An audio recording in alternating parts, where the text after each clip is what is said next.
I'm a lifelong Marvel and Star Wars fan, and I'm here to tell you that I've fallen in love with the grim darkness of the 41st millennia, and I can say with absolute confidence that Warhammer 40,000 is now my most favoriteest nerdy thing ever. So partially because everybody on my other channels is always asking me, like, what even is that Warhammer thing you keep talking about? But also because it's the perfect first video for this, my new Warhammer channel. I want to talk to you about Warhammer. I want to tell you what it is, and I want to explain why I'm so into it.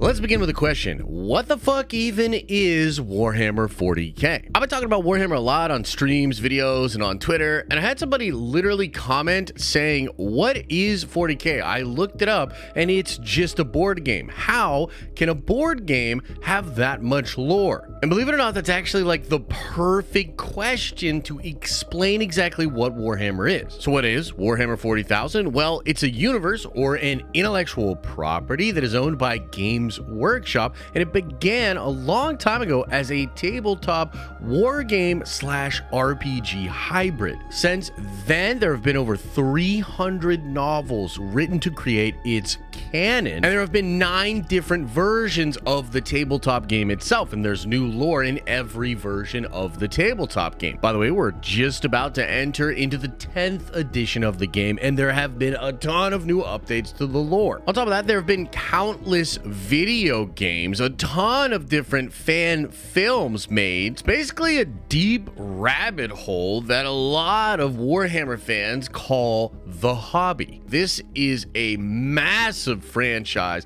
that has a ton of fans and the most extensive lore I've ever seen. I think this is why Warhammer fans refer to it as the hobby, because there's just so much to Warhammer and so many different ways to enjoy Warhammer. Some people just get into lore, they read all of the new books, and that is just how they enjoy the hobby. Other people collect and paint the miniatures, but don't actually play the Warhammer war game at all. There are a lot of people that absolutely love playing the tabletop game, and there are other people that just enjoy Warhammer through the various video games that come out. And most Warhammer fans engage with the universe in multiple different ways: painting, building their armies, playing the game, reading the books, checking out the lore, playing the video game. And so that's what it is. Like, if you're asking me, what the fuck is Warhammer? That's what it is. It's a hobby. A hobby that includes a tabletop war game where you build and paint your own armies, an absolutely insane lore that's told through a bunch of different novels. It's a futuristic sci-fi universe where there's crazy technology, fantasy elements, and most importantly, perpetual war.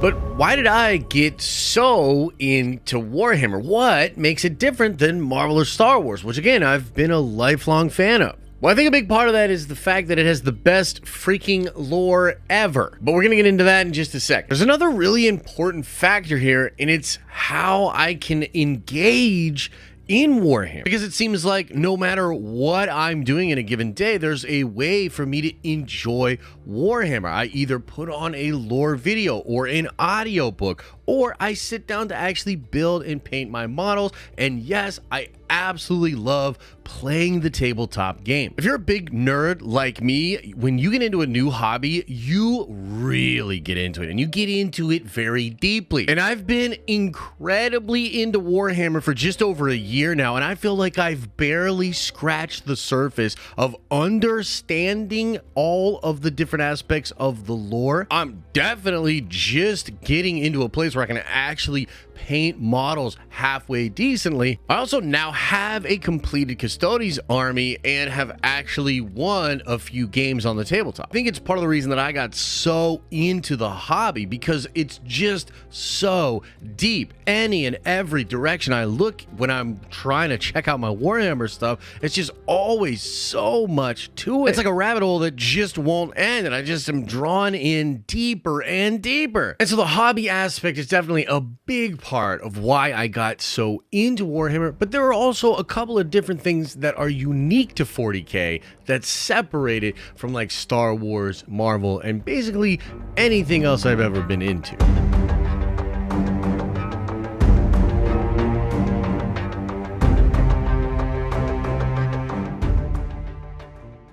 Star Wars has its lightsabers, its hyperspace, the Jedi, and the Sith. Marvel has the Iron Man armor, Captain America's shield Quinjet. Just like its lore, the aesthetic of Warhammer has been shaped by a ton of different influences, artistic choices, and this results in this distinctive and recognizable look. The inspiration for a lot of the design in Warhammer comes from fantasy literature, a lot of historical period, mythology, and of course science fiction. The art style itself reflects a fusion of these influences, which create a unique blend of dark fantasy, gothic elements, and futuristic themes. There are heavy influences from artists like H.R. Giger, Frank Frazetta, and John Blanchet. 40k is also really unique in how dark and grim the setting actually is, and the art style reflects that tone. The visuals often feature detailed and macabre elements such as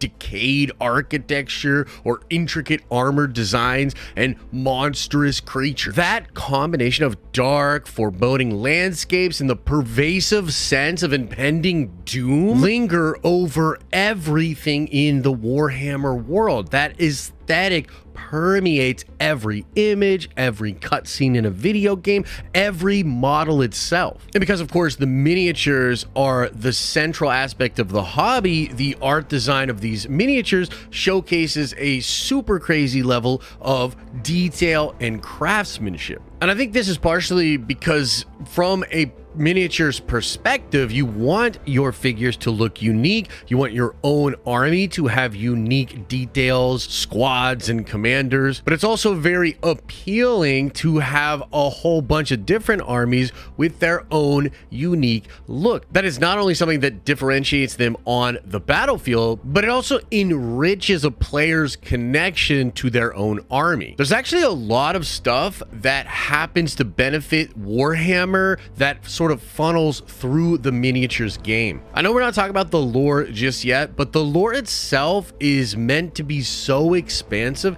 as to give players multiple storylines to attach their games to. The buildings and most of the settings in Warhammer are truly Gothic inspired. We've got cities, fortresses, and battlegrounds, often featuring these long, towering spires, ornate cathedrals, or intricate stone carvings. Again, this creates this sense of foreboding, this dark atmosphere, and it just gives you this feeling of a science fiction future that has ancient and decaying elements. And another really important aspect to this consistency and this brand identity is the fact that Games Workshop has maintained a consistent visual identity across its products, including the artwork and design. This consistency helps to create a unified and recognizable brand image. Fans instantly associate the work of Warhammer to the grimdark universe. Through a fusion of dark fantasy, gothic influences, and highly detailed miniature design, the art, style, and design of Warhammer have evolved into this really distinctive and immersive aesthetic. These visuals play a crucial role in conveying the rich lore and atmosphere of the franchise, which in turn contributes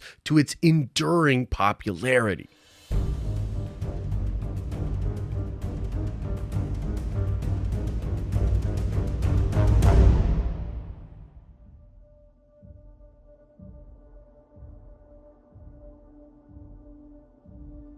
Now, we of course have to talk about the lore, and this channel is actually going to be a lore channel. The lore is probably my favorite aspect of the actual Warhammer universe. It's really and truly deeper and just better than the lore of any other universe that I've ever been a part of as a nerd. As a matter of fact, the very next video that I'm going to make is going to be explaining all of Warhammer lore as fast as possible. This is a challenge that many in the Warhammer space have taken on before. And for the duration of this channel being a thing, I'm going to be deep diving on certain aspects of the lore, you know, even predicting things that'll happen in the future. But for now, in this video, what I really want to talk about is the lore behind the lore. Like, how did this miniatures game come to have this incredible amount of lore? Well, when Warhammer was first conceived, it was known as Rogue Trader. This was a game that was released in 1987. That version of the game laid the foundation for the setting,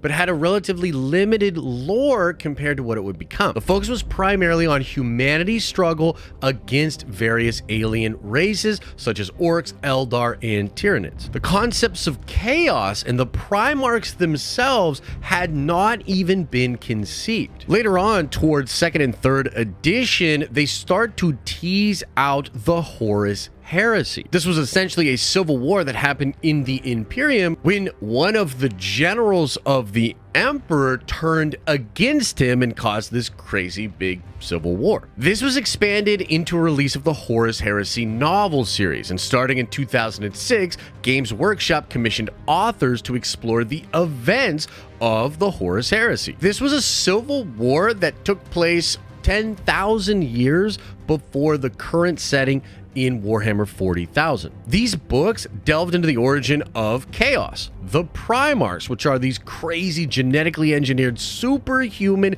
godlike beings that led the Space Marine legions. They talk about the conflict that led to the Imperium's current state, which is one of decay and depression in the 41st millennium. Eventually, this series of novels is expanded into the Black Library Publishing, Games Workshop's own label, in which they would imprint and release novels that would set the canon of the Warhammer 40,000 universe. Several authors of note that took this challenge on include Dan Abnett, Aaron Dembski-Bowen, and Graham McNeil. And when the Black Library started publishing stuff, and even when the Horus Heresy novels were coming out, this world was cracked open and they filled in the gaps with an incredible and extensive amount of lore. The novels brought to life the different factions of the Warhammer 40k setting, showcasing their unique cultures and motivations and even conflicts. They delved into the noble Space Marines, the insidious Chaos Space Marines, the psychic Eldar, the unstoppable Orcs, and many more. This also saw the introduction of iconic characters such as Commissar Gaunt,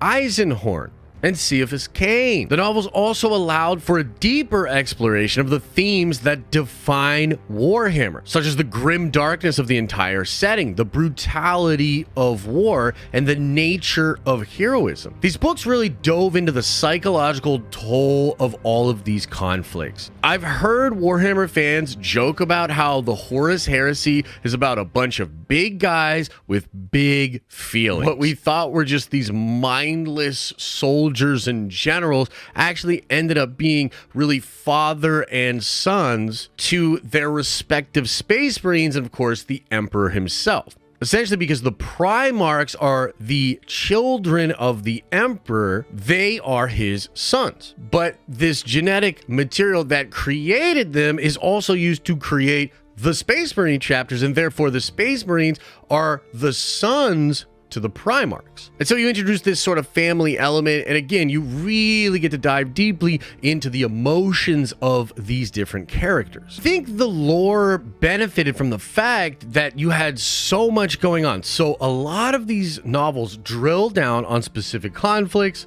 sometimes even doing an entire series of books all about singular battles or crusades. And that was partially done because they wanted to have all of these various threads and battles and characters that people that were playing the tabletop game would be able to latch onto. You see, rather than just having a canon, its canon is supposed to support all kinds of different engagements on the tabletop battlefield. And as the game expanded and new races or chapters or weapons were introduced, more novels came along with that. The novels and supplemental material all contributed to establishing a cohesive canon and continuity within the Warhammer 40k lore. They provided a framework for understanding the interconnectedness of the various stories and events, ensuring consistency across different authors' works. This served to flesh out their factions, characters, events, and themes. And it also captivated many readers. And that's it.